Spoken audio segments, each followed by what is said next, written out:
environmental sustainability target, and it's a 33% performance that we have thus far. So 33% of fuels are meeting or are supplied and meeting the environmental qualifying standard, which is relatively stable from last year. The meta standard, notably, is down in this year's performance. That relates to, we think, well, largely a downgrading of the ACCS scheme, which meta standard year 2, when we looked at the standard again ahead of last year, we felt it wasn't going to meet the previous land use criterion in the RED, so we downgraded it, and that's something I met with ACCS last week. That's something they are seeking to address, which is very encouraging, both from meeting the meta standard and also, of course, the forthcoming Renewable Energy Directive targets.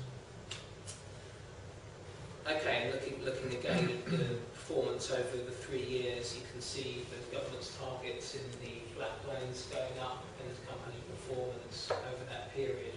So I suppose that there's a general upward trend yet, but falling further and further behind the targets. Lots of work to be done there.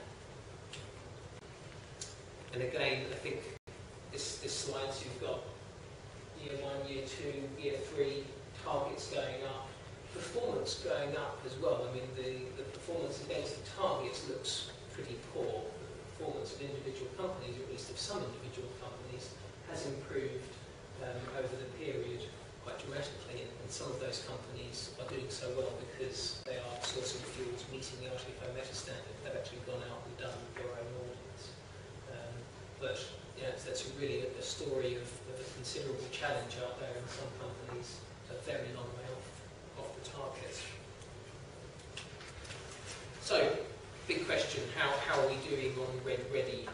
We have Red Ready guidelines now, companies have been reporting against them. We don't have, or we're not presenting the information as of league tables in terms of how companies are doing and meeting the RED, but we can have a look overall at how the obligation is doing, how firms are doing in terms of meeting the targets.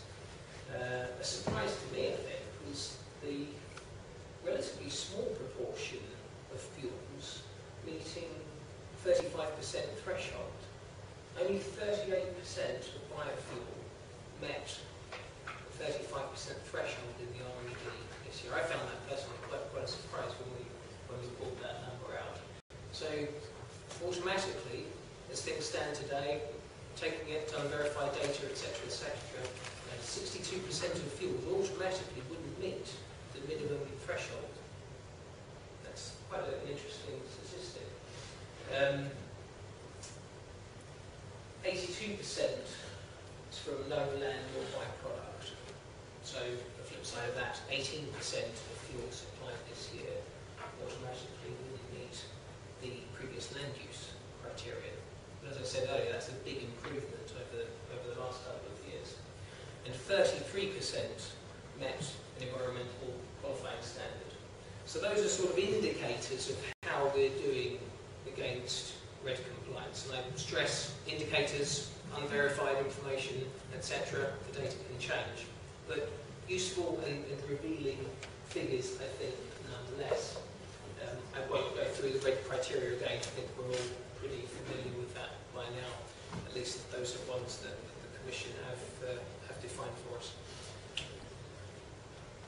A little look at data capture over time. It's the sort of, in some respects, the sort of least headline-grabbing target that the government set, but one of the most important ones, perhaps, because a lot of this is about capturing data and pulling information through the supply chain.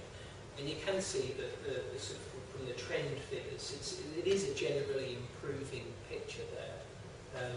But the government target this year is at 90%, and I think I said earlier we were at something like 72% so far this year. So even on data capture, we need to do a little bit better.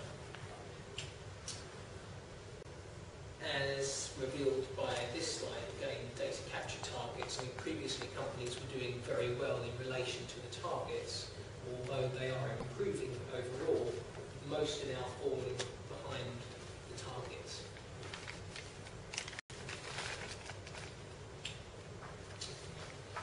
And this table illustrates that the targets have become more challenging, and now we don't currently have any company meeting all of the targets. Hopefully that's something that will change over time as companies do pull information through their supply chain. They're able to repopulate some of the information they've provided to us thus far. Some of it relates to mistakes on rosin tree where they haven't put the right numbers in as yet, and we will try to encourage companies to do that during the course of the year. But overall, it's not a great picture. Right, that's it for reporting. I'm happy to take any questions on that. I just have a couple more slides to give you a little update on what we're doing at the moment in terms of sort of feedback on our reporting and on our performance. So we've had a survey up over the last couple of months looking at feedback on our reporting. So we have changed the format a little bit over the course of the last few months.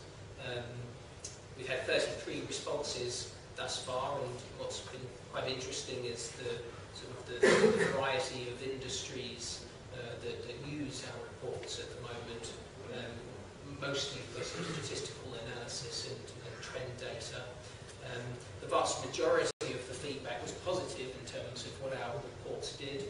There were some negative comments on our sort of management commentary on our numbers, which was interesting. The survey is still live, so if you do have anything to comment on our reporting, we'd be very happy to hear from you on that. And more opportunities to feedback. We love feedback.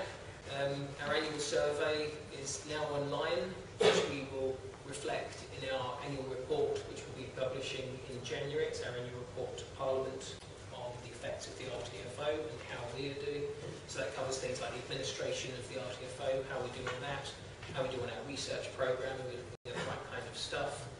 Does our ROS operating system work? We're aware that there have been some glitches this year as we've moved on to our RedReady system.